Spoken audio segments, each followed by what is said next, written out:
Welcome along, Pauline. How are you today?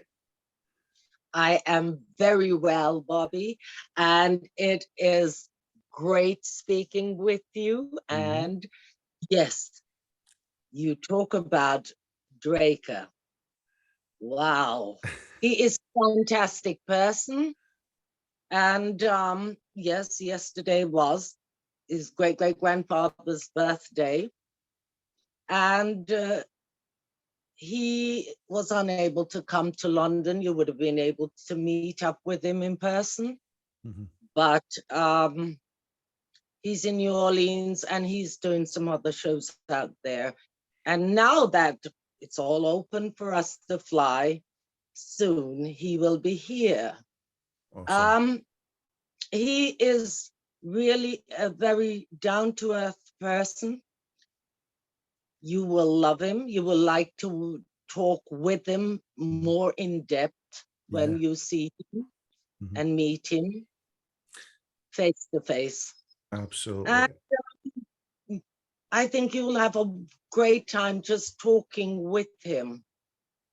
I was fortunate enough to have gone to a few shows with him, a few events, charities, and met up in America a while back. And yes, it was fantastic. We had a great time. He's lovely to work with as well. Fantastic. And he makes people feel comfortable. Yeah. And um, you couldn't have had him on a better day. That's all I can say. I mean, when I spoke to him the other day there, and it was just, I was really, really nervous before talking to him. Obviously, because of him being Bram Stoker's descendant. But, when I got talking to him, he kind of put me at ease. I felt more relaxed. And like you said, he's a genuine nice guy. And Yes. it was just, just listening to him, and obviously he's all clued up on the novels, like the vampire novels, what they're about, and obviously he's wrote some himself.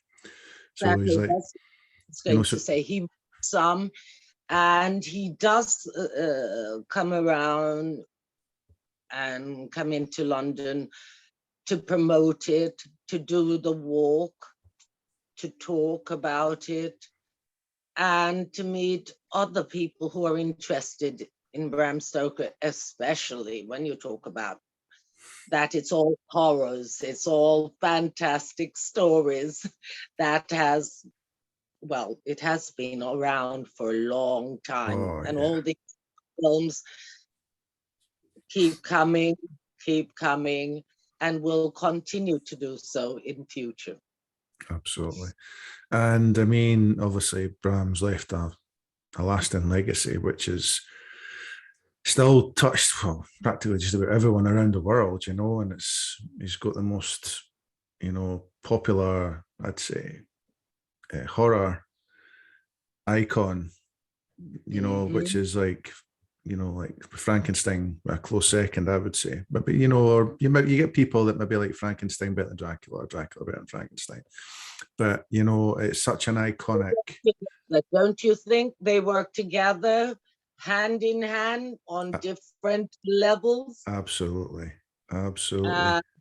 On Boris Karloff, on Frankenstein, and Christopher Lee and Peter Cushing and Oh horror. yeah.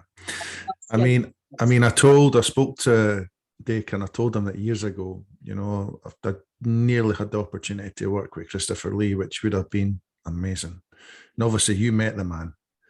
I mean, what was it You like? were to um, things just seem to have worked out so well for Christopher. And he is lovely to work with as well, and you would have enjoyed it.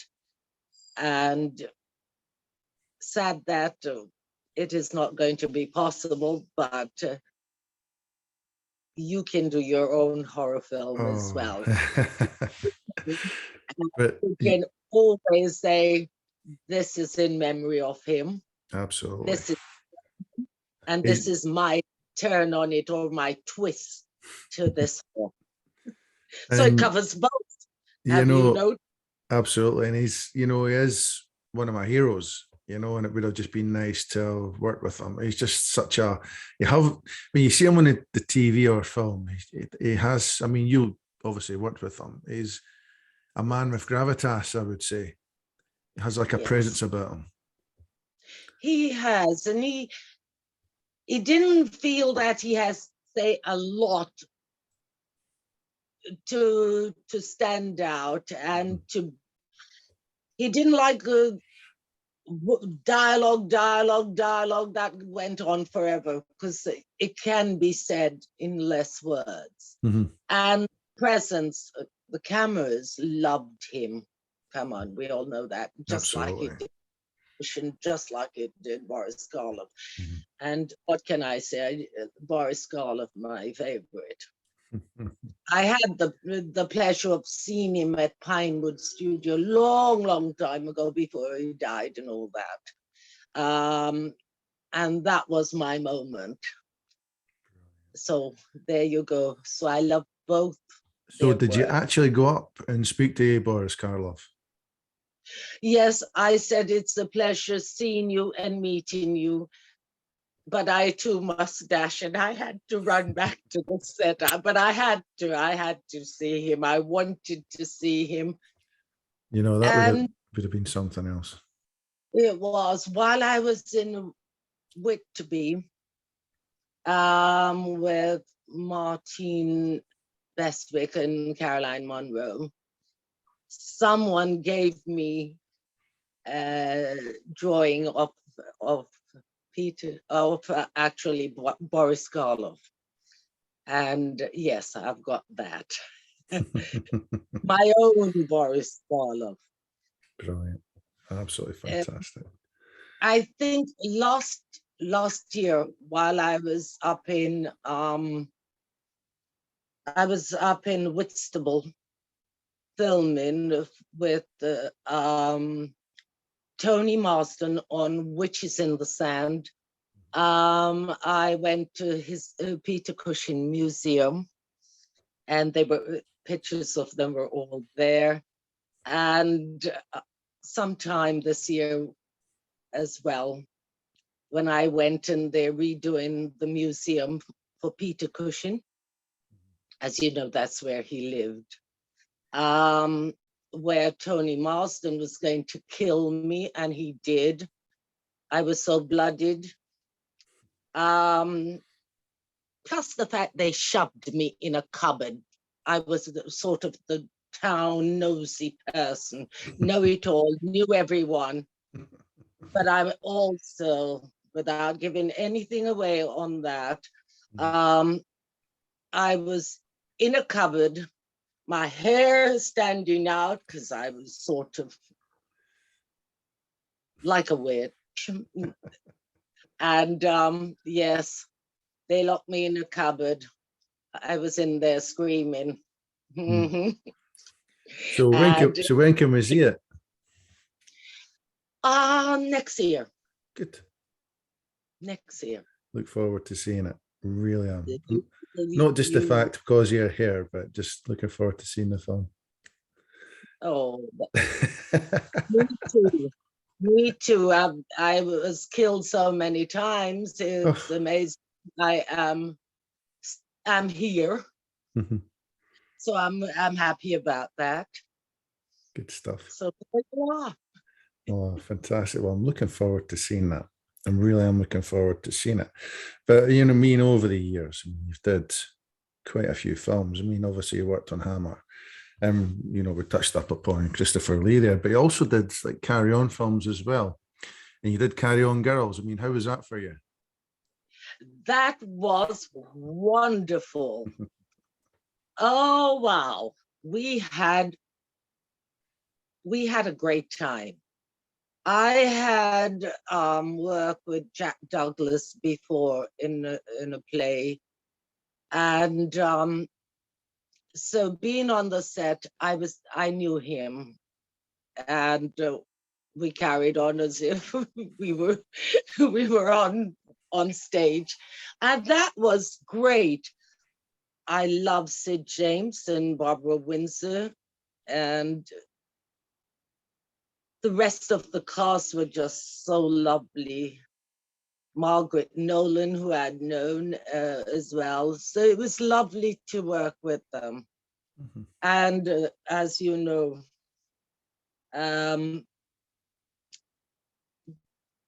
it was just a funny time, mm-hmm. and a lovely time, memorable. I was going to say, Robin Ashworth was in it as well. Oh, well, he was the photographer. He was an incredible person, funny all the time. And I don't know.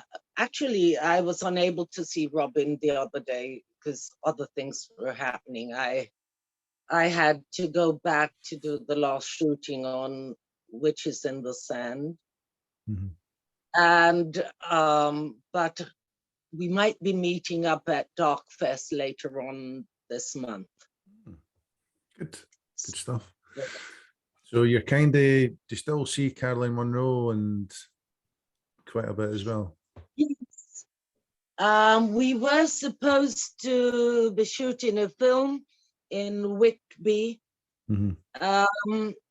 But that got cancelled for next year because Joshua Kennedy was doing it. Sorry, correction. Mm-hmm. And he'd written it for us because he was here the last time we were all together. Mm-hmm. And but we had to cancel with the COVID-19 and everything, so many things. Yeah. So did Matt Townsend Mere, which he has won so many awards for, the film script, just everything. Mm-hmm. And it's bravo, excellent to him. Mm-hmm. But he too has had to cancel. Mm-hmm. He is not starting filming till next year too. So mm-hmm. a lot has been postponed. There's something for you to look forward to next year. I mean, you know, so much. Especially working with Caroline, which will be good as well. By the way, that's my dad had a crush on her years ago. Caroline, oh yes, he did. Well, though I am waiting to meet up. We should be meeting up at Regent Street with Jane Crimmins and Gary Baxter and Martine. And I promise you I will get a photograph which she will sign for your dad for me. Oh, brilliant. Without question, I am going to get it for him. Fantastic. So, that would really make his day. There you go. It'll make fulfill my promise. But you know, well, my dad, he's 84 now, and honestly, there's no sign of him slowing down. I'm like, Dad, you know, slow down. No, I'll never slow down. No, okay. No, you shouldn't. Tell me what's happening with Droven. When is it going to be everywhere and out there? Well, I've seen bits of it. I've seen. Oh, the music score is brilliant. Well, you know, what we're actually doing is obviously I'm waiting on the guys who made the Droven, you know, like the Rubicon film guys. I think they are actually planning on obviously getting it put in cinemas. But I think they're maybe just going to, I don't think there are going to be many cinemas, to be honest with you, just now anyway. But I think they're actually going to be planning on having it. I think they're going to do it in Penrith, you know, because that was kind of like the film itself was made in the Lake District. So I think it'll probably be around Penrith, maybe Ambleside, in one of the cinemas there. So it'd be nice. Well, if they have it down there, I'm definitely going to be there because it is such a beautiful part of the country, Pauline. Have you been up that way? No, I'm waiting for it to happen, then I will come up. I told you I'm coming up and I'll drive you all crazy. But Brilliant. also, while you are doing this, you must speak to Regent Street Cinema Absolutely. Absolutely. because they put out and show lots of new films as well, and that would be great. So does Whitby. They do that. I had spoken to Kristen and she said yes. So all you have to do is contact her on the day and she will do that Fantastic. whenever you want to. So that would be wonderful because Abs- everyone will love it. Oh yeah, I'm really proud to be in it because the filmmakers and the other actors were such a joy to work with, you know, and especially the filmmakers and the director and the producer, talented, really talented young filmmakers, especially the DOP and you know everything about it. I'm very proud to have been in that film. Yeah.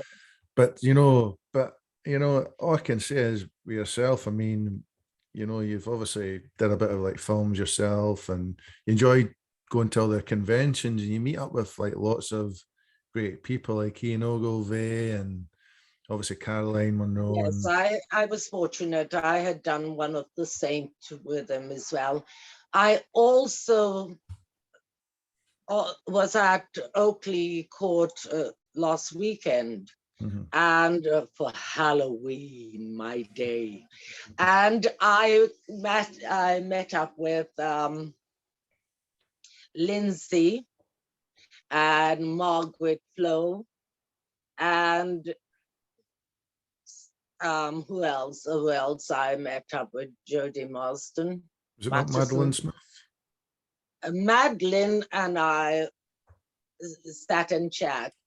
And I think we're going to meet on the 28th as well at an Good. event, Dark Fest, where we will probably just have fun. But I'm looking forward to that too. So yes, yes, we all will, and probably not sure yet whether Martine will be back in time to do it. That's Martine Bestwick for the people who don't know, and Caroline. So it should be fun, and I would love that. That would be So I'm fantastic. hoping. Absolutely. And obviously you'll have lots of fans, especially of like the Hammer films and stuff that will come over and speak fondly about, and yourself speak fondly about working with Christopher Lee and working on actual films. And, it was, obviously one of the things I would have loved to have done is obviously work with Christopher Lee and work with Peter Cushing. Two of them were just two icons, not just the horror, but in cinema themselves, two fantastic actors. And just, They it would have just are. been a They joy. are. And also, what I enjoy hearing is like for the likes of yourself, is that they were like lovely men, lovely people. They were. You know, They so were. And absolutely. they were helpful, and they gave tips, or they say, why don't you try this? And Roy Skeggs, the producer, unfortunately, he died as well. Um, he was great at keeping Hammer alive and well and moving forward to modern days. And this is why Satanic Rites of Dracula is still very strong. But we move on, and we write all the horror films that reminds us of, what had happened in the past, what has changed, and why it has to be changed. And yeah. And it's like when you watch like from the very first Dracula, was it Christopher Lee? Was it 1958? Was it? I think It it was was about 19. that. I think it was about 1958. Now, for him being in the Dracula films from say like 19 like the late 50s, right through to the 60s, right through to like the early 70s. I mean, obviously times change, and Mhm. obviously it was like getting into the, I think maybe just the way of filmmaking, or obviously when he made the Dracula AD 1970, just trying to kind of maybe bring it to like a modern audience, I think, as well. Yes, yes. You know, Uh, but you know, Caroline was fantastic in it. Marsha Hunt at that time. Yes. So, yeah, but you know, it's to think that was like over 50 years ago. That's, you there know, you go. but you know, I mean, all I can say is, you know, I mean, I was going to ask you another wee question here, Pauline. See Right years on ago, like, ahead. see when you were like first, like starting, like doing films and stuff.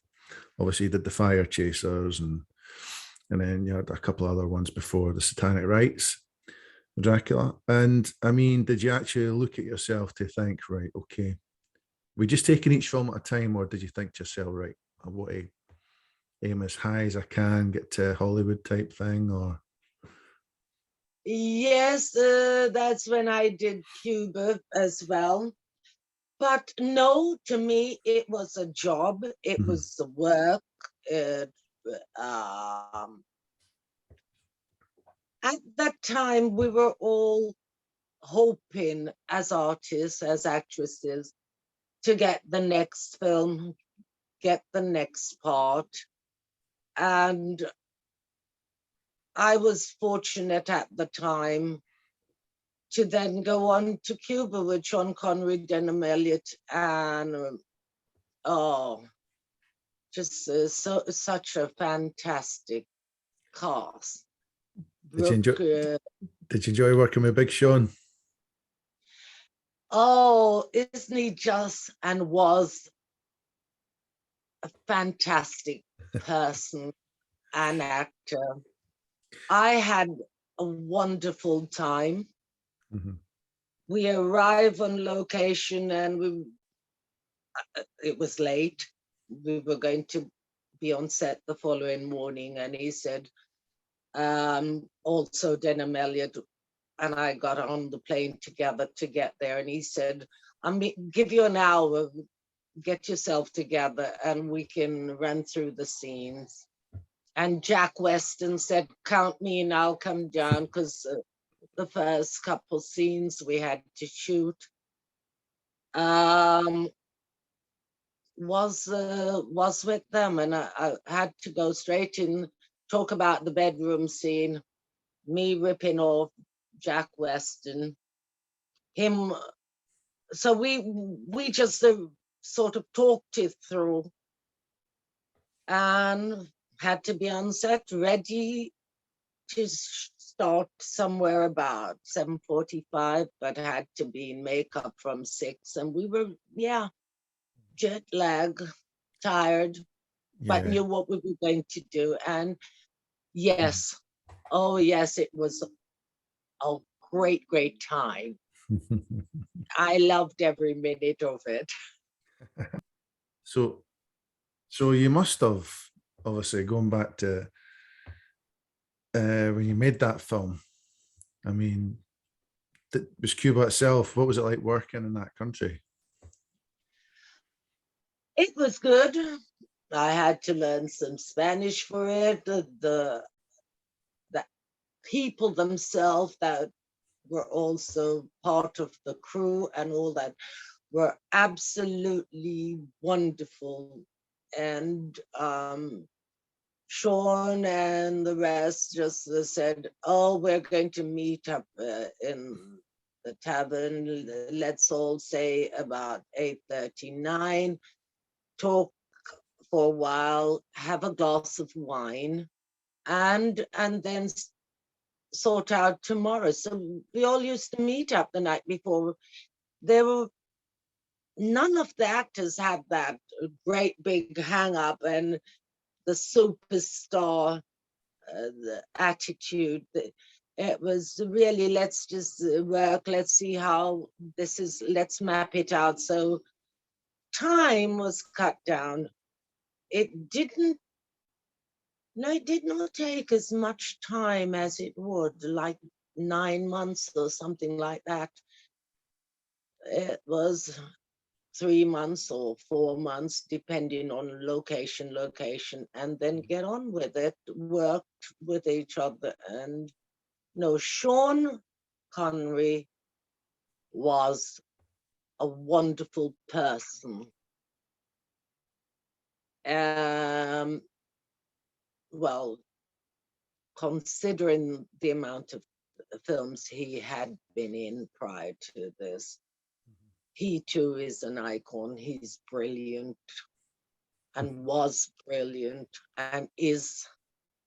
Every time you'll see a film of him Yeah. with him in it. So You know what? I mean, obviously, as I was growing up, and my parents would let me know each time when James Bond was on the telly, they would, if it was Sean Connery, they'd be like, "Oh, Sean Connery's from Edinburgh, you know, he's just stays up the road from where we are and stuff, blah, blah, blah, blah." Because in the street where I used to live, years ago, he used to actually be the milkman in that street. yeah, and he And would talk about all those things he had to do and did do mhm, before he became, as people say, "Oh, you became, you are," and he says, "But I've done other things. mhm, It was a job, it paid, mhm. and like actors, working actors, maybe not the superstars, which he was as well. He didn't carry that sort of attitude. It was another job, Mhm. and yes, it was great that um, he has left a legacy as well. You know, it's funny because I mean, just before Sean died, there was a video on YouTube, and it was just this young Scottish guy who, when Sean Connery came to Edinburgh, I think he was here for the one of the book festivals one year, and he was staying in the Caledonian Hotel in Princes Street, and he went up to knock on his door, and there he was, answered the door, and he let him into his room to see the view onto like Lothian Road, and you could see the castle and stuff. And then the young guy says, "Look," he says, "Well, I'm doing my." It was like a kind of like a "This Is Your Life" type thing with him, but obviously it was Hmm. just him. And what he did was he took him. The young guy, he never had a big house. It was just like a flat he had, and it's just like like a 1 bedroom flat, and his living room was tiny, and he had his TV on the wall, and what he was doing was he was playing some of like Sean's old films, like The Hill, and Wow. obviously his other films, which he did apart from the James Bond one. Well, he did, obviously it showed you the James Bond ones as well, but it showed you like the other film clips of other films which he did, like the one where I think it was one of the first ones he did. What's it called? Something something in the Little People. When you seen him singing and stuff, and it was like an Irish thing. It was like an Irish had like the Pixies and stuff, Yeah. and Okay. it showed you him in that, and he was just laughing. He was just telling you stories of all his memories, which when he was making these films. I'll try and send you the link to it. It is fantastic. And Okay. and then he's like that. He's sitting down and he's like that. You know, nice flat. I like your flat. Nice place. And you know, it's just he seemed like a really down to earth, genuine person as well. You know. He was very much like that. I've got to say, he Mm-hmm. was, and they will all be missed in one way or another, Mm-hmm. and by Absolutely. many, many, many people around the world. Mm-hmm. And we live, we die. Exactly. You know, we all get And old. between, in between, we do. And Yeah. that's what it is. It's kind of like making your mark in this world type thing, you know? Yes, no matter, everyone makes a mark Yeah. and leave a memory in someone else's Mm-hmm. You know, doing things in a nice, memory bank. yeah, absolutely. Doing things in a nice positive light and enjoying it, you know, that's what life's all about. Exactly. Having a good positive aspect to stuff, even Talking though, about that. Go ahead, sorry. oh yeah, it's like, you know, I feel, I mean, when I get up and do stuff, I always have like this positive aspect on things. And also I think one of the reasons that I'm positive as well is that I very seldom watch the news, because on the news it's doom and gloom, and you know. Exactly. Everything at the moment seemed to be gloom. Oh, Absolutely. so many people, so many friends that passed away because of this COVID. Hmm. So yes, um, you remember them and Hmm. you remember the good times with Absolutely. them. And that is what matters. They might be gone, but they will never be forgotten. Hmm. It's in here, Hmm. here, Hmm. here, Absolutely. Absolutely body, spot soul, on. and mind, heart, and all. Absolutely. And yes, one thing, how fortunate Hmm. we are, I am, because even through all that, um, many has survived. Hmm. And even just at the start of it, Michael Chapman, also with Tony Marston, they were shooting a film called Our Manor. And Michael said, well, you're here, so you might as well come to the woods with us. And I'm sending you the script. So say yes. So I said, okay, I've said yes. He says, well, then tomorrow you have to get here at Wood Green, and we're going to the woods. And I went, bloody hell. He says, oh, by the way, you will be playing the chief. So, and you have Tony to boss around and send around and ask questions. So I said, oh, this was Tony's doing. Tony Marsden is the culprit. So he said, yes. So Michael Chapman film as well will be out next year. Fantastic. He Fantastic. said I did it. So it's a bravo to him, and sheer blackmail by them all towards me. So yes, I was excited, and yes, I thank them both, and I love them both, and they were great people to work with. And I was able to catch up with Chapman at Whitstable with Tony, because he too came up and directed part of certain things with Tony. And it was just great to see him. So yes, even though there was such sadness around it, and still is,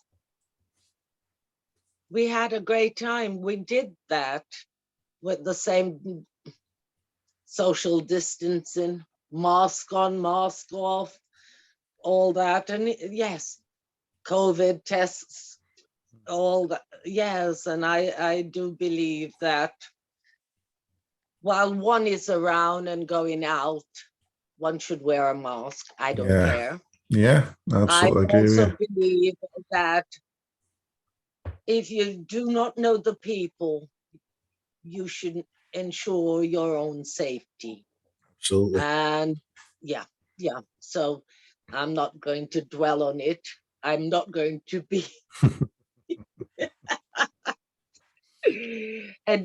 a person that tells other people what to do, but I do it for myself to protect other people. So You yes. know, it's great to have an attitude like that, because, you know, unfortunately, you get some people that, I don't know, a lot of people, they kind of deny that there's something out there which is kind of killing people off. And, you know, a lot of them don't wear masks, they have demonstrations about it. And, you know, but I just don't understand that. Isn't that scary? Hmm. When you very think scary. that in one day, 42,000, and they're talking about it going up this month, Mhm. that's a lot of people being positive in Mhm. one day. And they're the ones who were tested. What Mhm. about the others? Exactly. And you can self-test, because I do it every time I go out and come back. 2 days later, I'm going, It's good to be like that.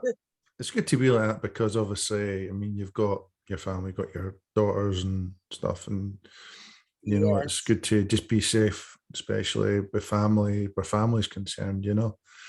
But yeah, but you know, it's something which we would hope one day some it would disappear, but you know, for the time being, it's going to be here for the time being, eh? But you know, as I said, let's you know, it's just we just have to live through it, I suppose, eh? But you know, it's good that you're like that because a lot of people aren't like that. And you know, I mean, yes, if I'm in a group of like lots of people, especially those that I don't know, I always wear a mask. I always make sure I wear a mask.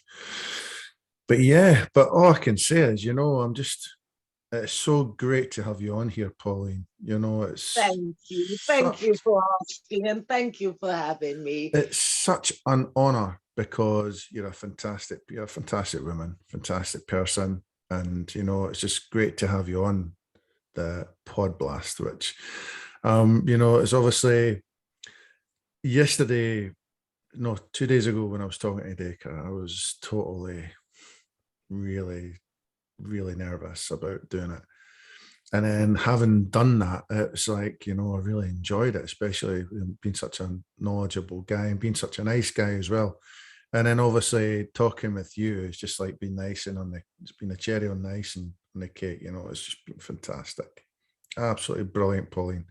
But listen, all I can say, Pauline, is listen, thanks so much for coming on here and, you know, just talking about like films and talking about like meeting Boris Karloff and that, which to me, I'm fascinated with, you know, these things.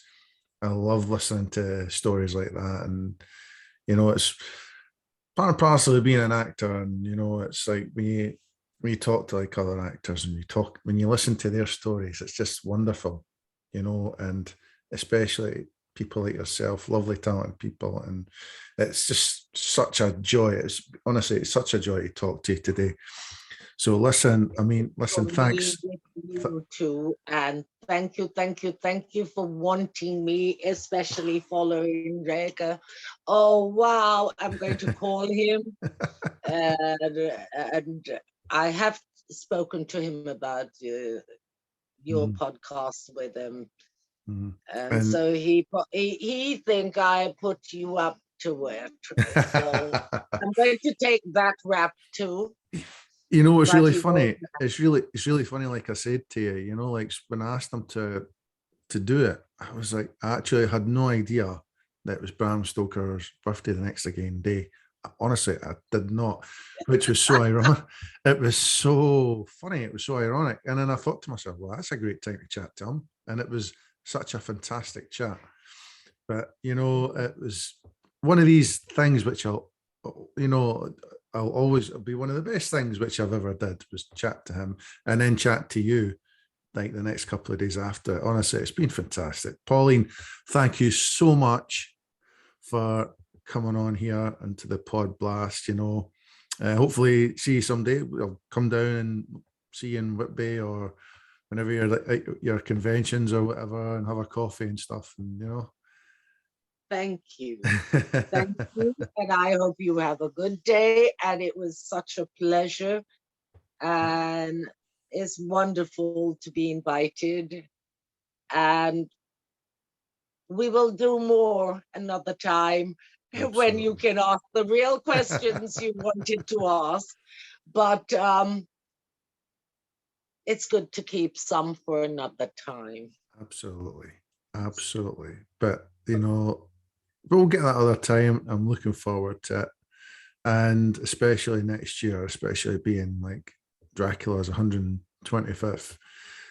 anniversary, if you will, like since the first book was published, which will be a great celebration as well. And It will. well, especially in Whitby, up in Slains Castle, near Aberdeen, and in Dublin, it's going to be like a massive party atmosphere. So, listen, have a fantastic day, Pauline, Thank you. and speak Likewise to you. and thanks again, and speak to you again soon. Okay. Take care. Same Bye-bye. to you. Bye, Thank you. Pauline. Bye bye.